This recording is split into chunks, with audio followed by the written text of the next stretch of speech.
দেশের দক্ষিণ পশ্চিমাঞ্চলের প্রবেশদ্বার হিসেবে পরিচিত দৌলতদিয়া পাটুরিয়া নৌপথ একসময় ছিল দেশের সবচেয়ে ব্যস্ত পথ। দিনরাত চলাচল করত হাজার হাজার যানবাহন। দৌলতদিয়া ও পাটুরিয়ার উভয় পাড়ে ভিড় জমত যাত্রী ও যানবাহনের। সেই দৌলতদিয়া ফেরিঘাট এখন নিস্তব্ধ। পদ্মা সেতু চালুর পর প্রায় বন্ধ হয়ে গেছে এ ঘাটের কার্যক্রম।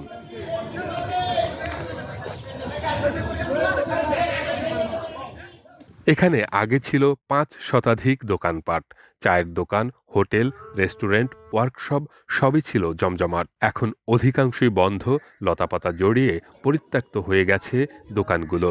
ঘাটের ব্যবসার সঙ্গে জড়িত ছিলেন প্রায় ৩০,০০০ মানুষ। কেউ ছিলেন দোকানি, কেউ শ্রমিক।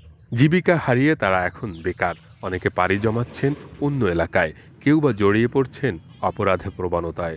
দৌলতদিয়া ব্যবসা বাণিজ্য করে খেতাম, এখন দোকান পসরি করে খায় আমরা সংসার চালাতাম, বাইসে থাকতাম। এখন আমাদের এই যে চলাচল না থাকতে আমাদের এখন দোকান পসরি গাছপাতায় লতি হয়েছে, আমরা এখন বেকার। ২-৩টা দোকান ছিল, এখন বিলীন বন্ধ হয়ে গেছে। আমি রাস্তায় দাঁড়িয়ে গেছি, এখন চলার কিছু নেই। পদ্মা সেতু হওয়ার কারণে আজকে দৌলতদিয়া ঘাট প্রায় ৩০,০০০ লোক আমরা কর্মহীন হয়ে গেছি। আগে যা বেচা বিক্রি হতো তা ১০ ভাগের ১ ভাগও এখন হয় না। এক্সট্রিম মশার কয়েল প্ল্যান্ট ফাইবার দিয়ে তৈরি, ডেঙ্গু চিকুনগুনিয়া বাহি সহ যে কোনো মশার বিরুদ্ধে দেয় এক্সট্রিম সুরক্ষা। দৌলতদিয়া ঘাটে বেকার হয়ে যাওয়া ব্যবসায়ীদের কর্মসংস্থান তৈরিতে সহযোগিতার আশ্বাস উপজেলা প্রশাসনের।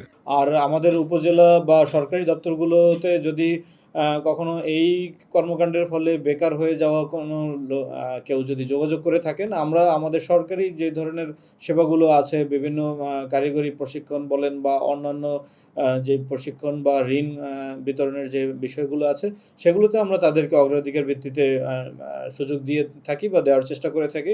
দৌলতদিয়া ঘাটের এই অবস্থা বদলাতে দ্রুত সরকারি উদ্যোগ চান স্থানীয়রা।